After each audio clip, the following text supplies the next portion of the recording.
Hello, it's Big Cheds, and this is the Trading Encyclopedia Daily Education series on my YouTube at Cheds Trading. You can find me on Twitter at Big Cheds and Bitcoin Live, where I'm a founding analyst.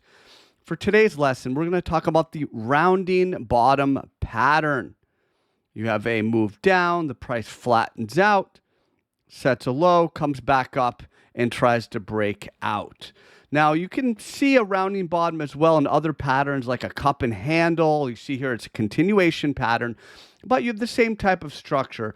Now, the idea with the rounding bottom is that bottoms are slow to form, and you can have multiple bites at the apple, multiple opportunities.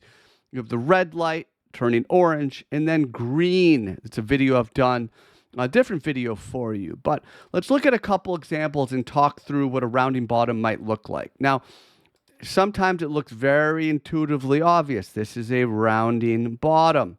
You have the price moving down, flattening out, and coming back up with that visual rounding type structure. What is important? Well, with any type of structure like this, you're not going to trigger until it breaks the peak of the range. The price comes down, sets a resistance, comes back up, sets another resistance again, and then it attempts to break out. And again, you manage your risk. If the price is above the peak or the neckline of this structure, you can take a long and your stop loss would be below.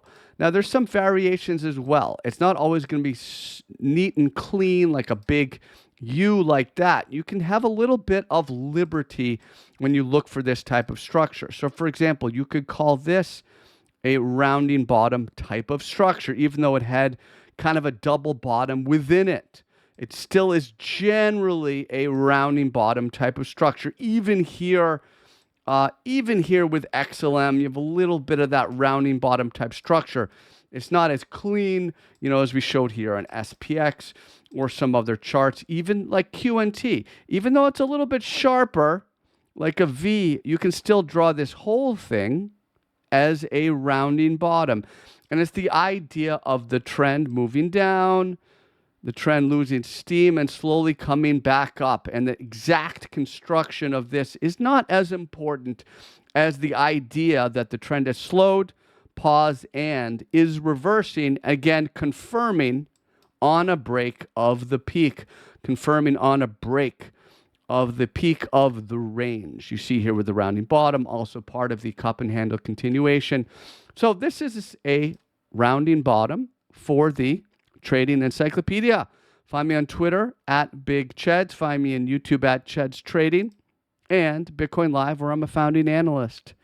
Thank you, folks. I'll talk to you soon. Big Cheds out.